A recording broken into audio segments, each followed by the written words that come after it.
오늘 우리에게 주시는 하나님의 말씀은 누가복음 18장 9절에서 14절까지의 말씀입니다. 또 자기를 의롭다고 믿고 다른 사람을 멸시하는 자들에게 이 비유로 말씀하시되 두 사람이 기도하러 성전에 올라가니 하나는 바리새인이요 하나는 세리라. 바리새인은 서서 따로 기도하여 이르되 하나님이여 나는 다른 사람들 곧 토색, 불의, 간음을 하는 자들과 같지 아니하고 이 세리와도 같지 아니함을 감사하나이다. 나는 일해에 2번씩 금식하고 또 소득의 11조를 드리나이다 하고 세리는 멀리 서서 감히 눈을 들어 하늘을 쳐다보지도 못하고 다만 가슴을 치며 이르되 하나님이여 불쌍히 여기소서 나는 죄인으로소이다 하였느니라. 내가 너희에게 이르노니 이에 저 바리새인이 아니고 이 사람이 의롭다 하심을 받고 그의 집으로 내려갔느니라. 무릇 자기를 높이는 자는 낮아지고 자기를 낮추는 자는 높아지리라 하시니라. 아멘. 할렐루야. 주님의 은혜와 평강이 저와 여러분의 삶 가운데 늘 충만하시기를 주님의 이름으로 축원합니다. 2022년 8월 15일은 제77주년 광복절입니다.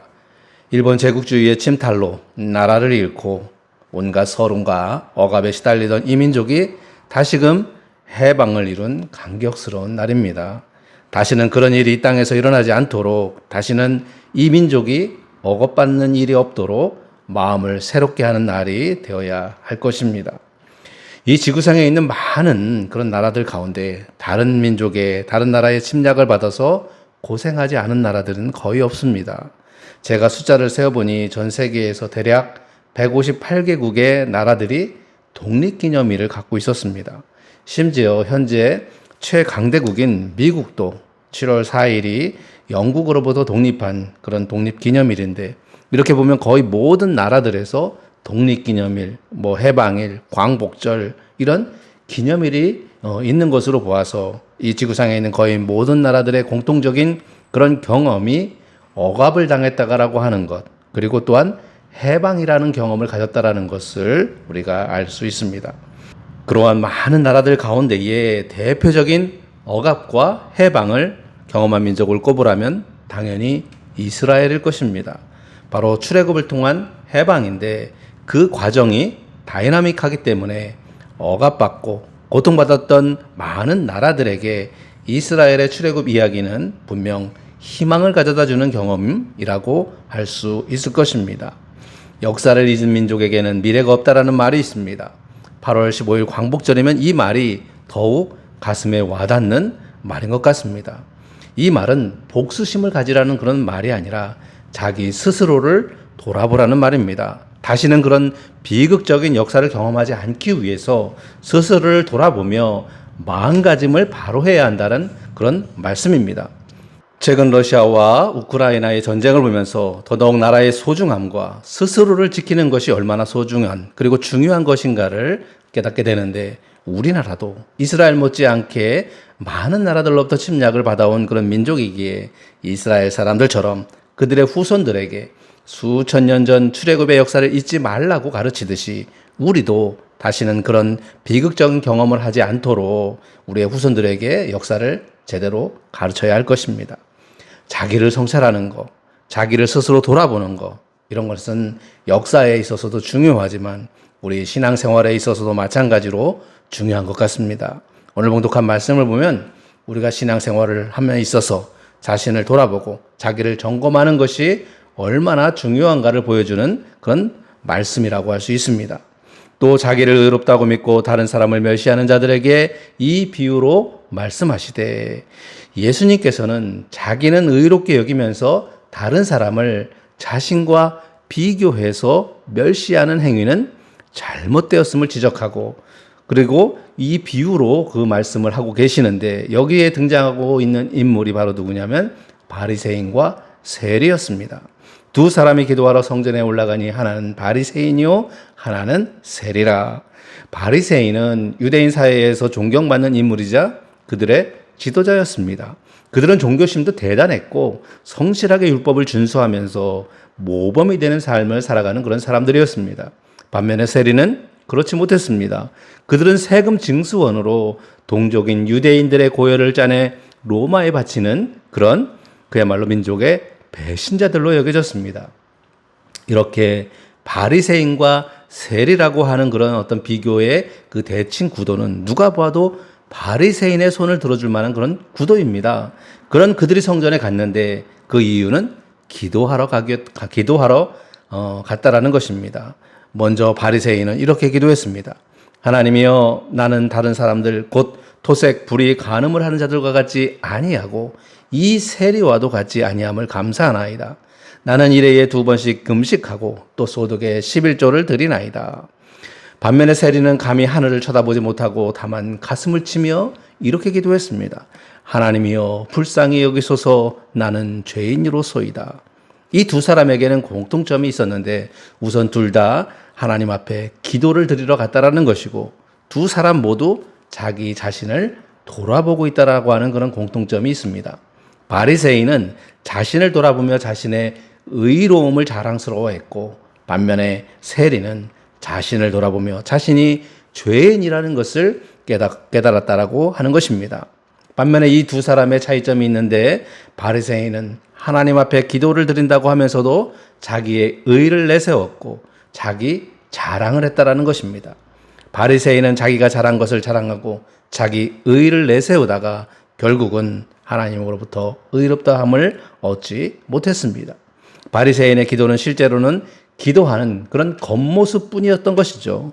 그는 기도를 했지만 하나님과의 교제와 소통도 없이 하나님으로부터의 그 어떤 궁휼함도 받지 못한 채 성전에서 나오고 말았습니다. 반면에 세리의 기도는 달랐습니다.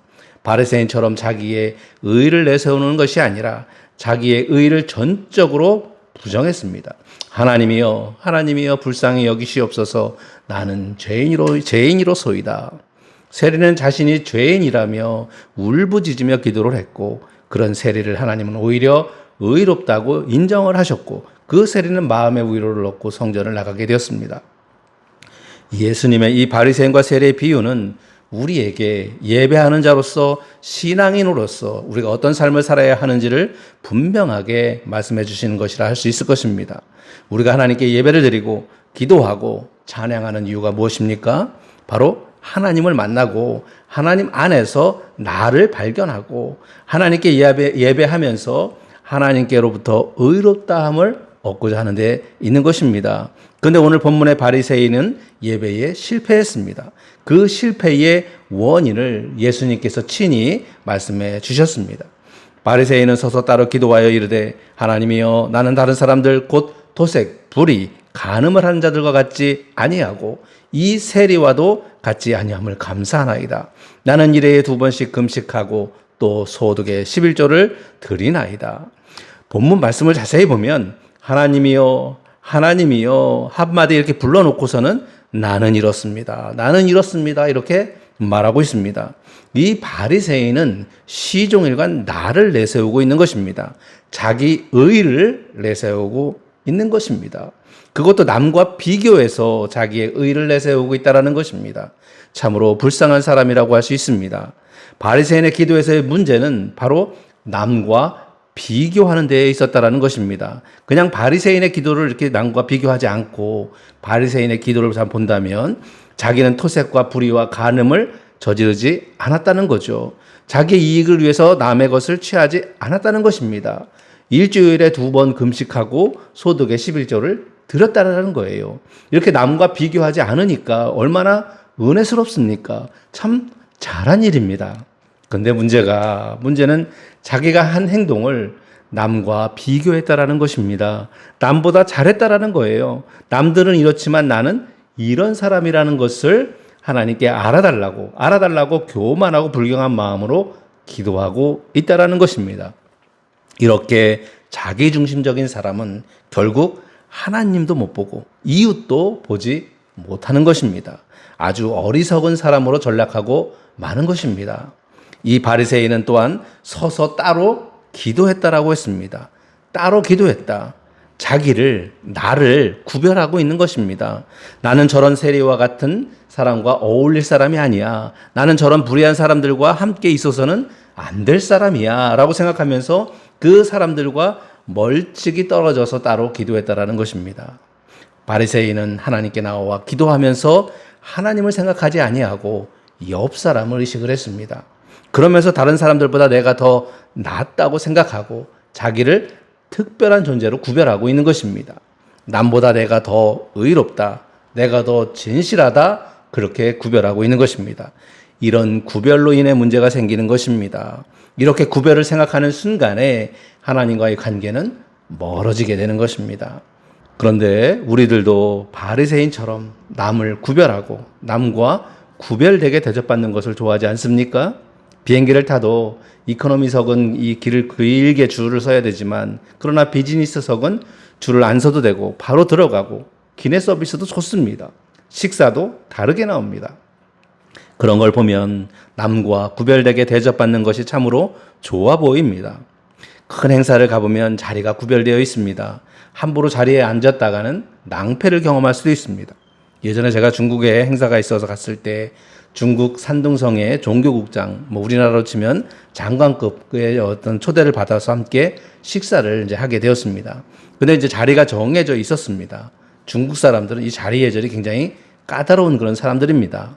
식사 자리가 이렇게 원탁으로 되어 있었는데 제가 먼저 이제 도착을 해서 대충 종교국장에서 제일 먼 자리인 그 앞자리를 택해서 먼저 앉아 있었습니다. 우리나라 경우에는 이 옆자리가 중요한 자리잖아요. 그래서 제일 먼 이 맞은편 앞자리에 앉았는데 이 의전을 담당하는 그런 사람이 오더니 제 이름을 묻고는 다른 자리를 안내해 주는 것입니다. 종교국장의 옆에 자리를 안내해 주었습니다. 저는 한국식으로 생각하면 오히려 옆쪽의 자리가 비중이 있는 자리인데 그 사람들의 어떤 예절에는 중요한 사람은 멀더라도 이 맞은편에 있는 자리가 높은 자리였던 것입니다.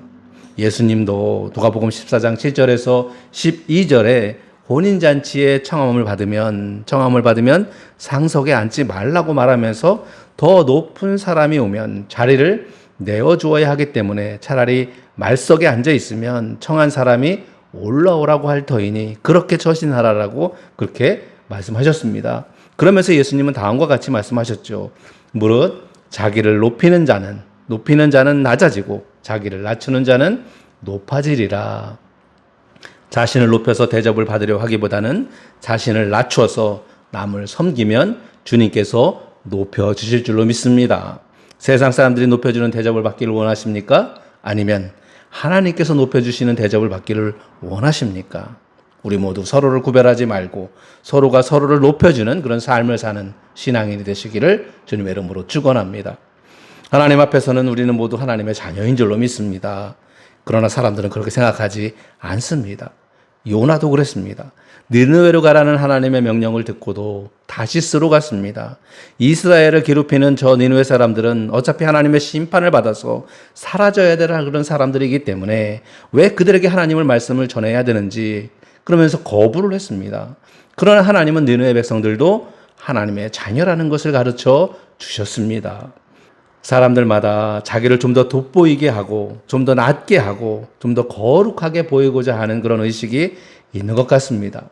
특별하게 보이고 싶어 하는 것이 잘못되었다라기보다는 자신을 특별하다고 생각하고 남과 구별하는 것은 분명 잘못된 것이라는 그런 말씀입니다. 이러한 남과의 비교와 구별이 인류 역사상 얼마나 많은 죄악을 낳았는지 모릅니다. 2차 세계대전 때에 600만 명의 유대인들이 학살당한 배경에도 바로 이런 구별이 있었기 때문이고 지금도 인종이 다르다고 또 민족이 다르다고 해서 얼마나 많은 이들이 희생을 당하고 있습니까? 우리는 모두 하나님 앞에 죄인입니다. 세리처럼 우리 스스로 의롭다고 내세울 것이 없는 죄인입니다. 우리를 오직 의롭다고 인정해 주시는 분은 하나님밖에 없습니다. 그렇기 때문에 남과 비교하면서 자기 의의를 내세우고 내 공덕을 내세우고 내 업적을 내세우는 것이 아니라 언제나 진실되게 하나님과의 관계를 유지하기에 힘쓰는 신앙인이 되시기를 주님의 이름으로 축원합니다. 오늘 본문에 보면 남과 구별하고 스스로 특별의식에 사로잡혀 있던 바리새인은 참으로 교만한 사람입니다. 나면 나만 특별한 사람이고 다른 사람은 하찮은 사람인 것 같이 멸시하며 경멸하고 있습니다. 바리새인은 큰 소리로 이렇게 기도했습니다. 나는 다른 사람들 곧 토색, 불의, 간음을 하는 자들과 같지 아니하고 이 세리와도 같지 아니함을 감사하나이다. 특별의식을 갖고 있거나 남과 구별되기를 원하는 사람들의 특징은 남이 알아주기를 바라는 심리가 강하다라고 하는 것입니다. 그래서 기도를 하면서 남이 들어주기를 바라면서 큰 소리로 기도했다라는 것입니다. 기도를 받으시는 분이 누구십니까? 바로 하나님입니다. 하나님입니다. 근데 바리새인은 사람이 듣기를 바라면서 기도하고 있는 것입니다. 전 가끔 예배 때에, 특별히 어떤 감사 예배 때에 하나님이 중심이 아니라 사람이 중심이 되는 경우를 종종 보게 됩니다. 기도의 내용을 잘 듣다 보면 그 내용이 그야말로 과관입니다. 기도자는 사람이 그 기도를 듣기를 바라면서 기도를 하고 있는 거예요. 그래서는 안 됩니다. 바리새인은 자신이 세리와도 같지 아니함을 감사하다라고 기도하고 있습니다. 참으로 감사할 것도 많습니다. 이 얼마나 그릇된 감사입니까? 아주 교만한 마음입니다. 감사의 기도라고 해서 다 좋은 것이 아닙니다. 바리새인과 같은 감사의 기도는 분명 주님이 받지 않으시는 기도인 줄로 믿습니다. 그러니 우리도 감사의 기도를 드릴 때 우리의 기도를 잘 살펴서 감사해야 할 줄로 믿습니다. 바리새인의 감사의 내용을 볼까요? 본문에서 바리새인은 일주일에 2번 금식을 한다고 자랑을 하고 있습니다. 이 말은 일주일에 이틀을 금식한다라는 말이 아니라 일주일에 2끼를 금식한다라는 말입니다. 본래 경건한 생활을 하는 이스라엘 사람들은 보통 일주일에 1번 금식하는 그런 풍습을 가지고 있습니다. 근데 이 바리새인은 일주일에 2번 금식을 한다라는 겁니다.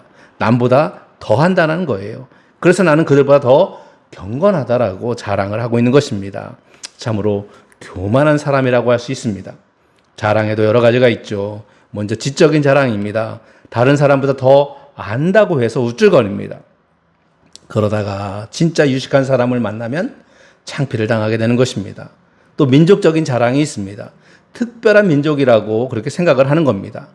히틀러가 이런 생각을 가졌기에 열등 민족을 없앤다면서 그 많은 사람들을 죽이고 말았습니다. 사회학적인 자랑도 있습니다.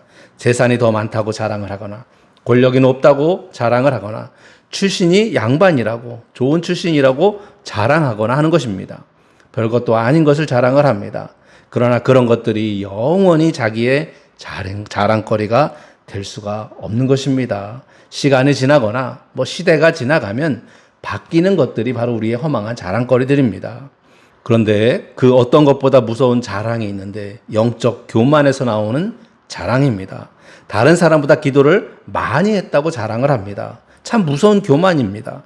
기도 많이 한다는 것이 자랑거리가 될 수 있습니까? 예전에 어떤 사람이 명함을 주게 받았는데 거기에는 40일 금식기도 2번이라고 쓰여 있었습니다.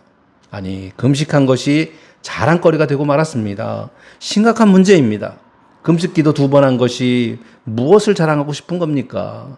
거기에 그 명함에 금식기도 2번 했다고 쓰면서 무엇을 자랑하고 싶으신 것입니까? 기도를 많이 했다고 다 이루어집니까? 하나님께서 들으셔야 이루어지는 것입니다. 내가 선한 일을 아무리 많이 했다고 해서 그게 선행이 되는 것입니까? 하나님께서 인정해 주셔야 선행이 되는 겁니다. 내가 사람 앞에 어떤 모습으로 보이는가가 무슨 상관이 있겠습니까? 하나님께서 의롭다고 하시기 전에는 아무런 의미가 없는 것입니다. 주님께서 이렇게 말씀을 하셨습니다. 또 너희는 기도할 때에 외식하는 자와 같이 하지 말라. 그들은 사람에게 보이려고 쾌당과 큰 거리 어귀에 서서 기도하기를 좋아하느니라. 내가 진실로 너희에게 이르노니 그들은 자기의 상을 이미 받았느니라. 너는 기도할 때에 내 골방에 들어가 문을 닫고 은밀한 중에 계신 내 아버지께 기도하라. 은밀한 중에 보시는 내 아버지께서 갚으시리라. 은밀한 중에 계시고 은밀한 중에 보시는 하나님께 기도해야 될 줄로 믿습니다. 그런데 뭔가 자신이 한 일에 대해서 보상 심리를 가지고 말하는 자들은 이미 자기의 상을 받은 사람이기에 주님으로부터 받을 것이 없는 줄로 믿습니다. 반면에 세리는 말이 적었습니다. 오로지 나는 죄인이로소이다 하면서 가슴을 쳤습니다. 그는 분명히 하나님 앞에 섰습니다. 옆에 누가 있는지에 대해서 신경을 전혀 쓰지 않았습니다. 저는 이 성경 구절을 읽을 때마다 예수님께 조용히 여쭙고 싶은 것이 하나 있었습니다. 바리새인이 경멸조의 말투로 하나님이여 나는 저 죄인 세리와 같지 않음을 감사하나이다라고 기도하는 것을 과연 그 세리가 들었을까 하는 그 점이 궁금합니다. 세리가 그 소리를 듣고도 나는 죄인으로서이다 라고 기도한 것이라면 정말 그는 훌륭한 사람이죠. 스스로 나는 죄인이다, 내가 잘못했다라고 인정하다가도 다른 사람이 나를 죄인이라고 멸시하면 되게 나만 죄인인가? 너는 더 나쁜 죄인이야 하면서 덤비게 되잖아요. 그러는 사이에 자신이 죄인이라고 회개하던 그 진실된 마음까지 잃어버리게 되잖아요. 어쨌든 세리는 하나님이여 불쌍히 여기소서 나는 죄인으로서이다 라고 기도를 했습니다. 세리는 하나님, 제가 죄를 지은 이유는 로마 군인 때문입니다. 제가 죄를 지은 이유는 더 많은 것을 거둬들여야 하기 때문입니다. 이렇게 다른 사람이나 원인을 핑계를 대지 않았습니다. 내가 죄를 지었습니다, 내 잘못입니다 라고 진정으로 회개하고 있는 것입니다. 여러분은 어떠한 기도를 하고 계십니까? 우리들의 기도는 너무 말이 많은 것 같습니다. 바라는 것도 너무 많은 것 같습니다. 기도하면서 약속도 너무 많은 것 같습니다. 지금까지 기도하면서 내뱉은 그런 약속도 산더미같이 쌓여 있는데 계속해서 약속을 하고 있습니다. 심지어 어떤 사람은 그냥 기도만 하고 있는 그런 사람들도 있습니다. 이미 들어주셨는데 확인도 하지 않고 기도만 합니다. 심지어는 습관적인 기도꾼도 있습니다. 그래서는 안 됩니다. 우리는 하나님 앞에 예배하는 예배자입니다. 하나님께 나아가 기도하는 자입니다. 그런 사람은 하나님과 대면하여 서 있는 자라고 할 수 있을 것입니다. 그런 사람은 하나님과 자기만을 생각하면 되는 것입니다. 달리 더 필요할 것이 없습니다. 바리새인처럼 남과 자기를 비교해달라고 말할 필요도 없는 것입니다. 바리새인처럼 지금까지 자기가 한 일들을 알아달라고 할 필요도 없는 것입니다. 그냥 주여 주여 나를 불쌍히 여기시옵소서라고 하는 그 한마디면 족한 것입니다. 십자가 우편에서 나를 긍휼히 여겨달라고 했던 그 강도처럼 기도하면 되는 것입니다. 우리의 기도는 너무 복잡하고 바라는 것들이 너무 많습니다. 어떤 때는 원수를 갚아달라는 등 고래고래 소리를 지르고 협박 공갈을 합니다. 온갖 불평과 원망을 다 토로합니다. 이렇게 하면서 하나님을 만났다고 생각을 하십니까?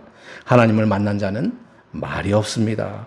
하나님을 대할 때에는 무슨 말이 필요하겠습니까? 그냥 주여 나를 불쌍히 여겨주시옵소서라는 그 한마디면 족한 것입니다. 사랑하는 성도 여러분, 우리의 예배를 성실하게 드려야 할 줄로 믿습니다. 교회에 출석하지 않는 사람이 불쌍한 사람이 아닙니다. 교회에 나와서 1시간 동안 예배를 드렸지만 진정한 마음으로 예배를 드리지 못하고 돌아가는 사람이 가장 불쌍한 사람입니다. 우리 모두 신령과 진정으로 예배하는 자들이 되어서 우리가 드리는 이 예배를 하나님께서 기뻐 받으시는 예배가 되기를 늘 마음을 다해서 새롭게 하시는 그런 성도들이 되시기를 주님의 이름으로 축원합니다. 기도하겠습니다. 사랑하는 주님, 저희들의 예배를 기뻐 받아 주시옵시고 언제나 주님이 원하시는 참된 예배를 드리는 성도들이 되게 하여 주시옵소서. 저희들의 마음을 주장하여 주셔서 날마다 겸손히 주님이 걸어가신 그 길을 저희들도 묵묵히 따라 걸어갈 수 있는 희생과 순종의 마음을 허락하여 주시옵소서. 예수 그리스도의 이름으로 기도드리옵나이다. 아멘.